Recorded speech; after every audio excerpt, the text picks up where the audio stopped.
বিশ্বের মানচিত্রে মানুষের রক্তে আঁকা লাল রেখাগুলো আজও তাজা।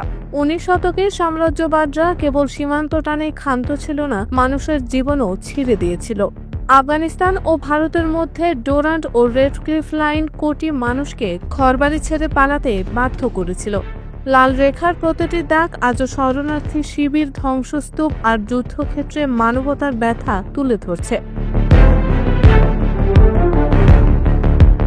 ব্রিটিশ ও ইউরোপীয় শাসকরা প্রশাসনিক সুবিধা ও নিরাপত্তার জন্য সীমান্ত টেনেছিল, কিন্তু মানুষের ইতিহাস, সংস্কৃতি বা জাতিগত সম্পর্কের কোনো হিসাব রাখেনি।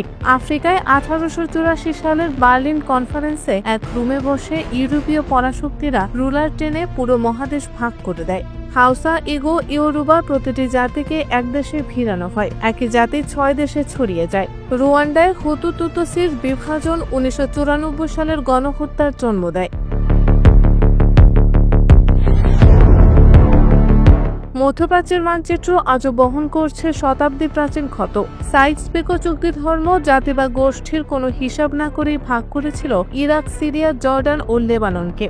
রাষ্ট্রহীন কুর্দিদের আর্তনাদে, আফগান সীমান্তের বন্দুকের গর্জনে, আফ্রিকার জাতিগত সংঘাতে কিংবা দক্ষিণ পূর্ব এশিয়ার পাহাড়ি গোষ্ঠীর বিচ্ছিন্নতাবাদে সেই দাগই আজও রয়ে গেছে।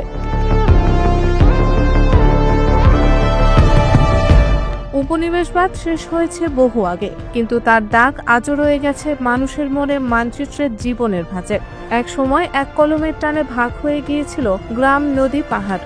নতুন প্রজন্ম জানেও না কেন এই সীমান্ত টানা হয়েছিল, কিন্তু প্রতিটি যুদ্ধ, প্রতিটি সংঘাত এখনো সেই দাগেরই প্রতিধ্বনি। Durand line, Radcliffe line, Sykes Picot, এই নামগুলো আজও ইতিহাসের ক্ষতচিহ্ন হয়ে গর্জে ওঠে।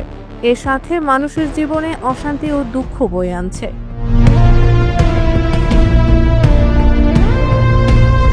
যত সময় পেরিয়ে যাক, উপনিবেশের সেই পুরনো ষড়যন্ত্র থেকে পৃথিবী এখনো মুক্ত নয়।